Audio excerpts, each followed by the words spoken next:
JKB back with another episode. Today I'm reviewing NBA.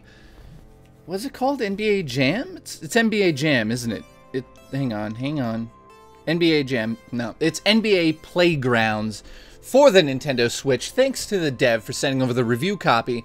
I gotta say, right off the bat, NBA Jam was one of those games that, you know, if you're over 30, you played that on your Super Nintendo or your Genesis, or especially if you're really old, in the arcade, because that's where it shined. NBA has always had this knack for creating these weird games where they take their license and they've got it in a goofy setting where you're playing on this weird team and there's fire effects and all this lunacy is happening on screen. And they tried to do that with hockey at one point, failed miserably. For some reason, it works with basketball, and I think it has a lot to do with the ball itself.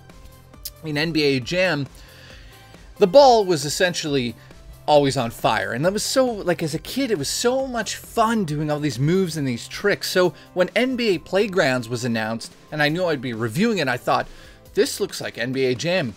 This is a spiritual successor to NBA Jam. So let's get into the review of NBA Playgrounds. Right off the bat, I'm going to say this. If you own a Nintendo Switch and you're playing in tabletop mode, holy shit, it's less than 720 and it looks like garbage. So that's out of the way.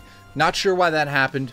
I think a lot of these games are going through an automated system to get ported to tabletop mode through the Unreal Engine. So I think games like this, games like Snake Pass have really kind of diminished in quality because of that automated service that Nintendo is putting out there. And you know, how do you get this game on all the systems at once is a bit weird. Some of the Switch features are not here, so like online mode is not working yet. It's going to be updated, so on day one it wasn't there.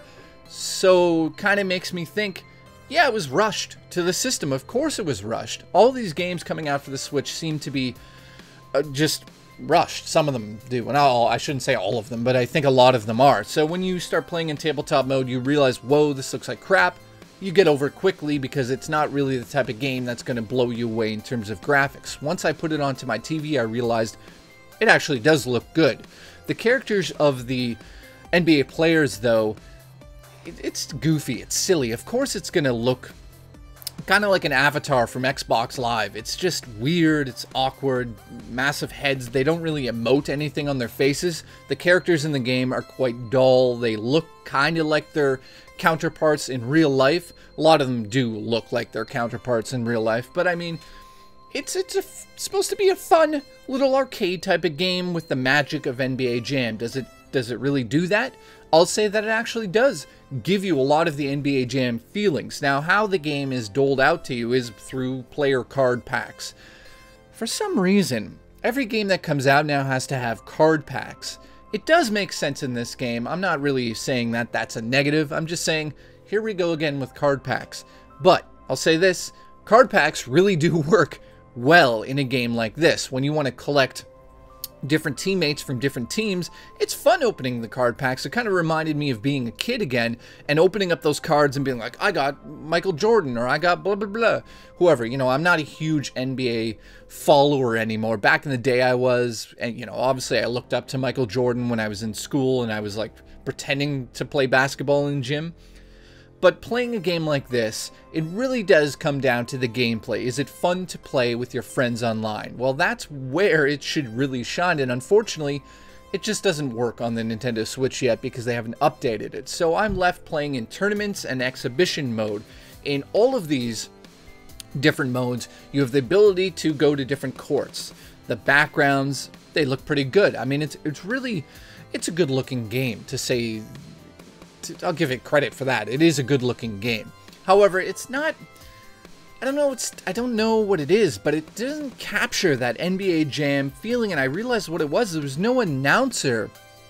That's a big deal for me. There's like, well, what I should say is there's no announcer like it was in NBA Jam. Like, he hyped up the game when you were playing, and it was just this awesome experience of like going back and forth doing these amazing trick shots. The ball's on fire. You know, like if you played NBA Jam, he's on fire. It was just like, it was amazing back in the day. This is just lacking a character. Like, it's lacking sort of a vision, an overall vision of it. Like, does it Does it want to be that super goofy game? Kind of is. It kind of goes into that realm a little bit. I'll talk about how well it plays. The controls are pretty tight. You have a meter on the bottom of your player that's essentially your stamina bar. Stamina bar. And I had a seizure, so I'm back now to tell you that the gameplay really does work. It plays well. It feels like it should. You know, games like this should be smooth. There's no frame rate issues with this game. I'm going to say that this game, I'm going to give it a 7 out of 10. I think that a lot of people are looking for games like this on the Switch right now. Fun interactive games that you can just pop down and play, you know, anywhere in tabletop mode, which, you know, looks okay. Could be better. I gotta say, 7 out of 10. A lot of fun, that's for sure. That's where the most of the bulk of the points go.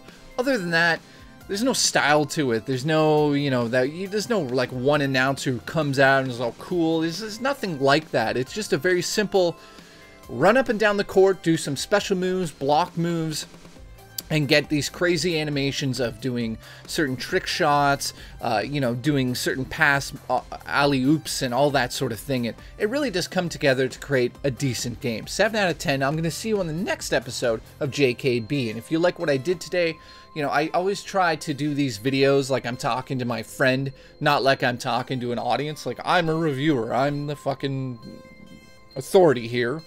No, I'm saying it's 7 out of 10. If you like NBA Jam, you probably will like this. So, thanks for watching.